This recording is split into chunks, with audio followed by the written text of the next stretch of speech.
This reading.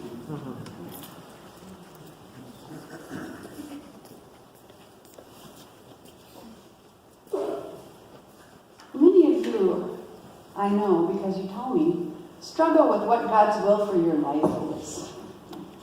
Wouldn't it be nice to know all the time? Wouldn't it be nice to have that voice from God and just know it was God's voice? And in every single circumstance, you just kind of knew it was clear to you, God was speaking to you. Well, or maybe you have that experience, and if you do, please come and tell me about it. We've just heard an account of Jeremiah's call to ministry. You may have heard of Jeremiah. Remember Jeremiah? Jeremiah was a prophet. Yeah. He was a big friend of mine. I never understood a single word he said. But I helped him drink his wine. And he always had That's a mighty fine wine. Yeah, no. Well, we actually aren't talking about that Jeremiah, though. Obviously, he's probably a little more well-known here. We are talking about the Old Testament prophet, Jeremiah. He's one of the major prophets. There were 17 prophets in the Old Testament. And 5 of them were considered major prophets, and 12 of them were considered minor prophets. Jeremiah was one of the major prophets. Now, God has always used prophets and continues to use them to this day. A prophet is simply someone who speaks for God. Perhaps simply isn't the best word to describe such an act. According to the Bible, prophets are called by God and equipped by God and empowered by the Holy Spirit to speak God's message to specific people in specific circumstances. When prophets truly speak for God, they often bring news that is good for some and bad for others. And it's often hard to figure out who the true prophets are. It depends a lot on how you think God speaks. Call me skeptical, but when people call themselves prophets, and I've had people tell me they were prophets, I often adopt an attitude of suspicion.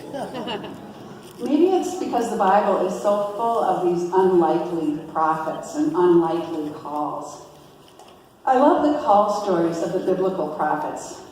They often respond by saying, basically, are you crazy? Who, me? You must have the wrong number. If this is God calling, you must have the wrong number. They hear God, but they have every reason to let God know that they are clearly not who God needs or really had in mind. Some say they are too old, some too young.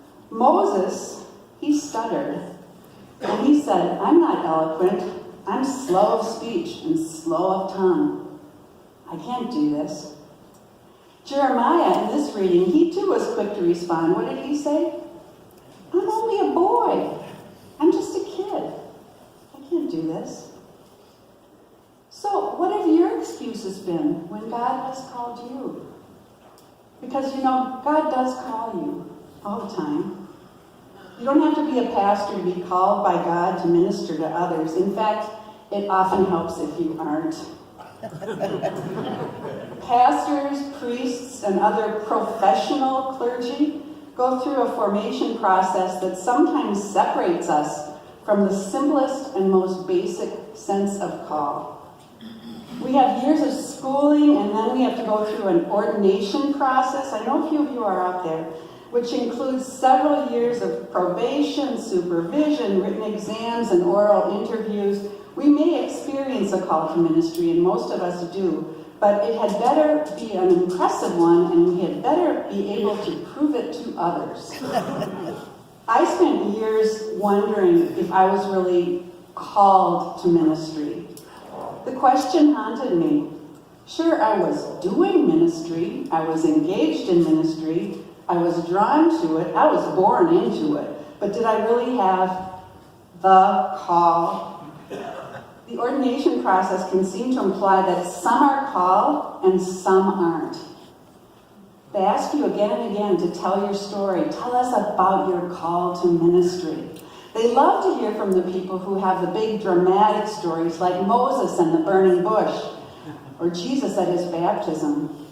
They want to hear that the heavens opened and a voice was heard by all. It's clear you were called to be a minister. Except that's not usually how it happens. I was ordained in the early years of ordination for women in my denomination. I did not feel called to preach or to lead a church. I had never seen a woman do these things, and I had no desire to do them. But I did feel called to listen.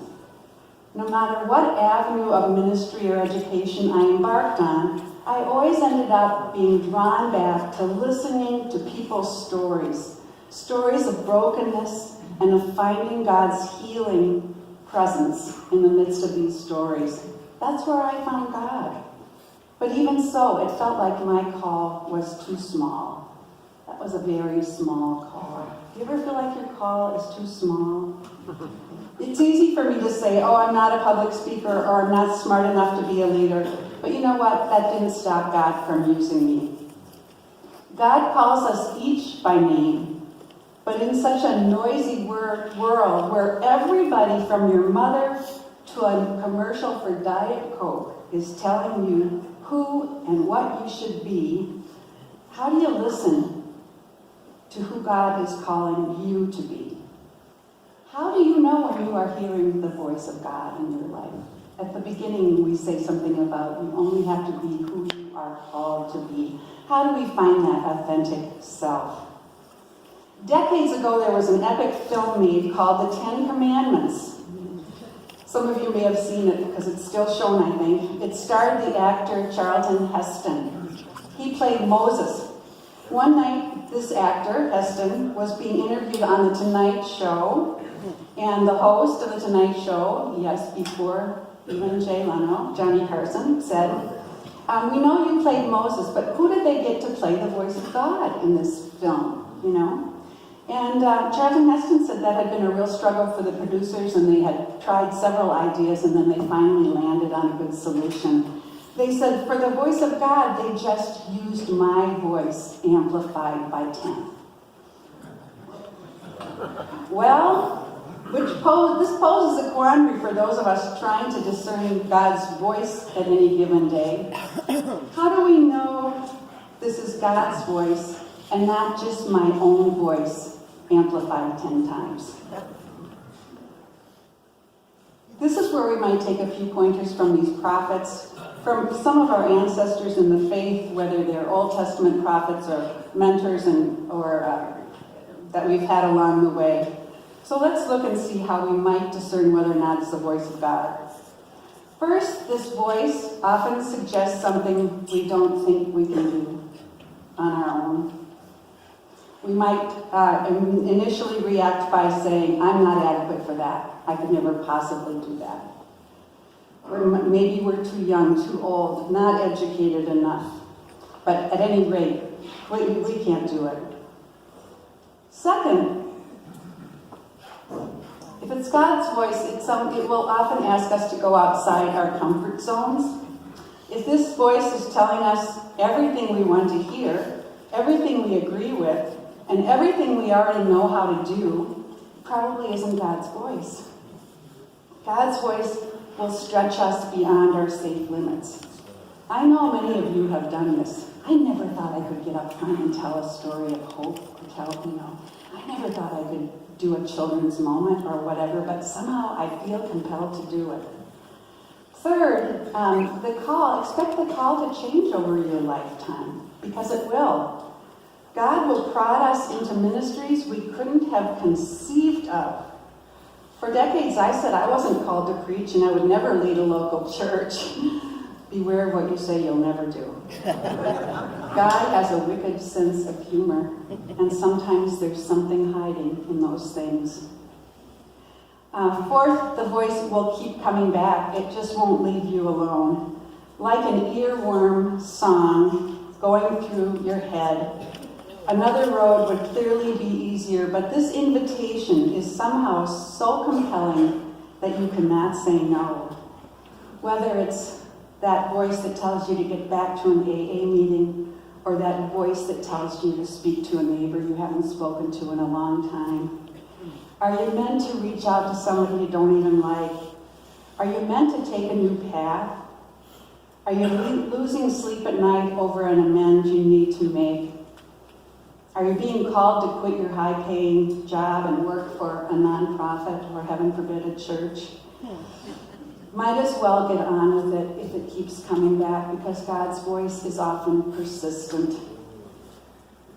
And finally, and this is good news, if you heed this voice, the world will be a little better off when you go to bed tonight than it was when you woke up this morning. And isn't that what we're here for? Amen.